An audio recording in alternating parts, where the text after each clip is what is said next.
Good afternoon, Yalatim, and welcome back to my Children's History. We learned last time about how Shlomo made a beautiful palace for Hashem. It was the most beautiful building. You coming up? It was the most beautiful building that the world had ever seen. It was made of stone, special stone, and gold, and silver, and wood, and copper. That was the special palace for Hashem. The beautiful home that King Shlomo made for Hashem. It was magnificent. This is King Shlomo. He is David's son.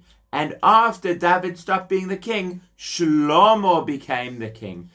And he built this beautiful, beautiful palace for Hashem. It took so long, but they did it so amazingly. And Shlomo, remember, was the cleverest man in the whole world. I also want the puppet.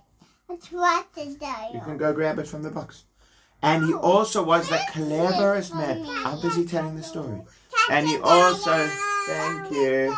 And he also was the cleverest man in the whole world. And you remember the queen came from far away, from Shava, to come and see if he was really as clever as everyone told her. And you know what she found out? He really was. He could answer all her questions. And it was amazing. So that was Shlomo and the beautiful home he built for Hashem and how he was so very clever. Hashem made him the cleverest man in the whole world. But then we said last time that there was a problem. Do you want to hear what the problem was? The problem was the princesses that he married. Remember, Shlomo married princesses from all over to be friends with all the other people. But what did the princesses all want to do? Do you remember, Yaladim? They all wanted to pray to idols. Oh no! And Shlomo said to them, oh, okay, if you really want to pray to idols, you can. Was that the right thing that he said? No, that's a terrible thing to say. Give you a little smacky, Shlomo. That was not a good thing that you did. Because the princesses started praying to idols and they started making other palaces for the idols. Not as nice as Shlomo's palace for Hashem, but still in the land of Israel. In Hashem's special land, there were no idols. It's crazy. How can we have such a thing? Well, Hashem came to Shlomo and Hashem said, Shlomo, oh Shlomo, it was very bad what you did. And so your children are not going to be the boss of the whole land of Israel anymore. In fact, the Jewish people are going to break in half. Does that sound bad, Yeladim? It is going to be bad. The Jewish people are going to break in half. And Hashem says, Shlomo, I won't do it while you are still the king because I love your dad, David, so much. So I won't do it while you're still the king, but I will do it when your son is the king. The Jewish people are going to break in half because you have been so bad in letting all these princesses pray to idols and do things for idols all over the whole of Israel. Well, now we meet a new guy. And this guy's name is Yeravam. Hello, everyone. I am Yeravam. How are you all doing today? Hi, Yeravam. We're doing fine, thanks. And you? Oh, I'm great. Let me tell you a little bit about myself. I am from the tribe of Ephraim. I am from the tribe of Ephraim. That is from Yosef. And I am very clever. And I'm very strong. And people like me. and I'm a great leader. I can help people to do all kinds of things. But there's only one thing. I have to be the best. No matter... Yeladim, you can't fight or you can't stand like that. I have to be the best. No matter what happens, no one is allowed to be better than me. I must be number one, no matter what. Is that good, what you think, what he says, Yeladim? Is that right? No. Should we all have to be number one? No. Is it okay to be number 2? Or number 3? Or number 15? Or number 5067? That's all okay. As long as you being the best you can be, doesn't matter if you're number 1 or number 2 or number 3 or number 4, number 5067. But that wasn't what Yerovam thought. Yerovam said, I do have to be the best. I must always be the best. Well, other than that, he was pretty good. And he could have been a good guy. So along came a Navi from Hashem came to talk to him. This Navi's name is Achia. Hello, Achia. Hello, Yeladim. I have a special message from Hashem. Oh, fantastic, Achia. What is your special message to Yeravam? Yeravam? I see. Yeravam, I have... there we go. Yeravam, I have a beautiful new robe. Do you see my new robe? Yes, I can see that, Achia. Well, I am going to tear this beautiful new robe into 12 pieces. Whoosh, whoosh, whoosh. Tore it up into 12 little pieces. Yeravam, yes, Achia, I want you to take 10 pieces. And 2 pieces I will still keep. Why? What does that mean?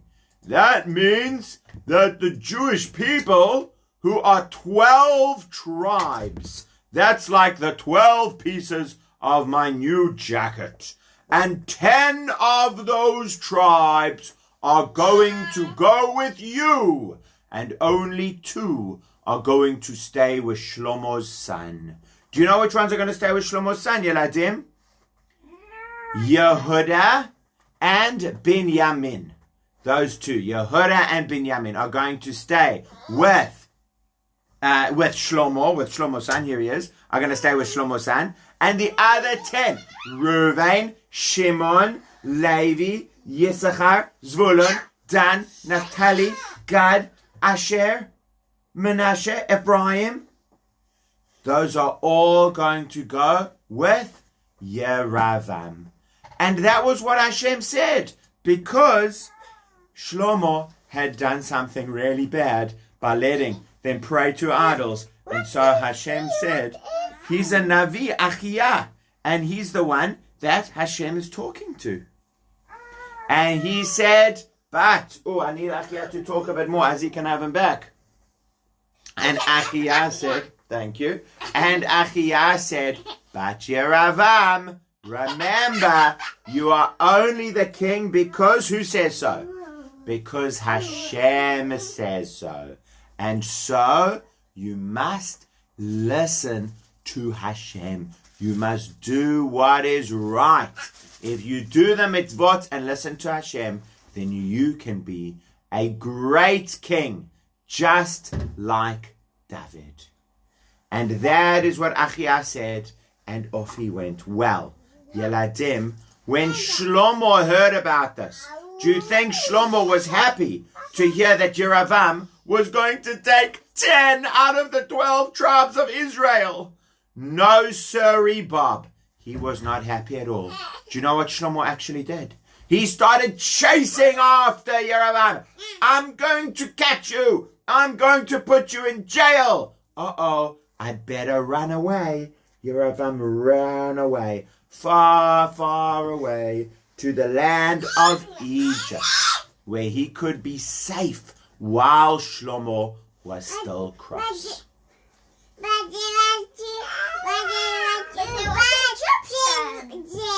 Yes, well, he was mostly a good king, but he did a bad thing by letting the princesses pray to idols. Are you coming up? Come on up. Come on up, Sugar Pup. So, okay. So, what happened next? After Shlomo got old and stopped being king, the next king was this guy. Look, this guy was the next king. That is Shlomo's son. His name is Rechavam. Rechavam, say hello to everyone. Hello, everyone. Hello, Rechavam. Rechavam, are you as good as your father? No, I am not. My father was the cleverest man in the whole world. And me, Rechavam, I'm not very good at being king. I don't really know how to do a good job. Well, listen to what happened. When Rechavam became king, the whole Jewish people came and they said, Rechavam, oh Rechavam, your dad Shlomo was mostly a great king.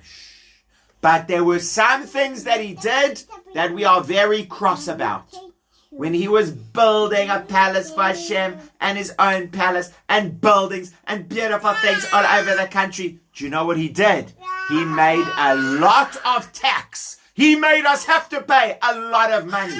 Put up your hand if you love tax. Nobody loves tax, Yeladim, except the government. So, he said, Shlomo made us pay too much tax. If you are going to be the king, this is what we're saying to you. Don't make us pay so much tax. Don't take so much of our money away. Just let us keep our money, okay? That's what they said to Rechavam. So Rechavam said, let me think about it. I don't really know how to be king yet, so let me go and ask my friends what they think I should do. Well, first he went to ask some of the wise old men who used to help Shlomo. And he said, wise old men, can I have Rechavam talking? Wise old men, should I make the people pay less tax like they say? And do you know what the wise old men said? Probably not. Yes, definitely yes. Listen to the people. You are still new. They want you to be good to them. Show them that you are kind. Show them that you care about them.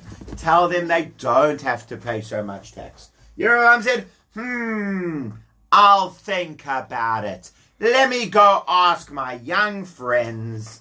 Young friends, what do you say? Should I tell the people they don't have to pay so much tax? No, that's a terrible idea. Tell them they must pay tax. They just want to see if you are strong. If you tell them don't have to pay so much tax, they'll say, ha, we can boss him around. If you come strong and you say, I will make you pay even more tax, then they will know that you are a strong king. Well, Yeladim, who do you think was right? The old men who said that you must not have so much tax, or the young men who said have even more tax? Show me with your hands. Who says that the old men were right? Old men? All right. Who says that the young men were right? Okay, it's like half and half. Well, Shlomo said, I will listen to the young men. And he went out to the people and he said, you think that my father was smacking you with bits of leather? I will smack you with scorpions. That's his way of saying, I will be really strong and I will make as much tax as I like. Ha ha ha ha ha. And do you know what the Jewish people said, Yeladim? I'll tell you tomorrow. Bye.